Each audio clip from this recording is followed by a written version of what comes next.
క్రైస్తవ్యానికి ఒకే ఒక ప్రమాణం, అది బైబిల్. దీనికి మించిన ప్రమాణం లేదు. పోపును ఎదిరించడానికి మార్టిన్ లూథర్ కారణం బైబిల్. ఒక కేథలిక్ సన్యాసిగా, మత సన్యాసిగా, మాంక్గా బైబిల్ చదువుతూ ఉంటే సడన్గా ఓ రోజున ఆయన దృష్టి రోమాపత్రిక 3వ అధ్యాయం మీద పడింది. అక్కడ ఉన్నటువంటి వాక్యాలు ఆయనకు కనువిప్పు కలిగించాయి.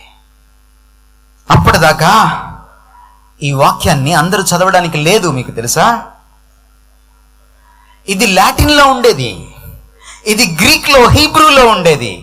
ఆ భాష ఎవరికి రాదు, పండితులకు మాత్రమే పరిమితం.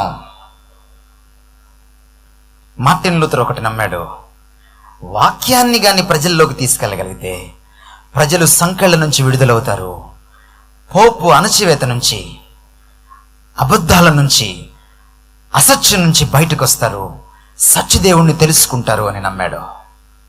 అందుకనే జర్మనీలోకి దాన్ని ట్రాన్స్లేట్ చేశాడు, వాడుక భాషలోకి. అదే సమయంలో అద్భుతం ఏమిటంటే, జాన్ గుటెన్బర్గ్ ప్రింటింగ్ మెషిన్ని కనుక్కున్నాడు. మొట్టమొదట అచ్చైనటువంటి బైబిల్ పుస్తకం బైబిల్. వాక్యానికి ప్రాధాన్యత.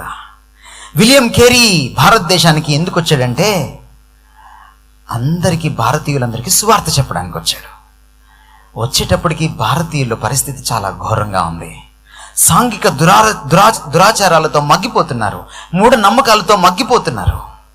చదువు కూడా రాదు వాళ్ళకి. బైబిల్ ఇద్దామంటే చదువుకోలేరు. అందుకని ముందు వాళ్ళని సంస్కరించి, వాళ్ళకి చదువు చెప్పి, చదవడం నేర్పించి, ఆలోచించడం నేర్పించి, అప్పుడు 40 భాషల్లో బైబిల్ని ఇచ్చాడు. ఎందుకంత కష్టపడ్డాడు? వాక్యం క్రైస్తవ్యానికి ప్రమాణం. అసలు క్రైస్తవం వాక్య కేంద్రితంగా ఉంటుంది.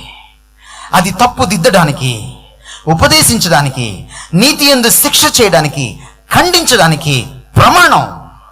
నన్ను విమర్శించుకోవడానికి, ఎదుటివారిని విమర్శించడానికి ప్రమాణం. సత్యాసత్యాలను నిగ్గు తేల్చడానికి ప్రమాణం.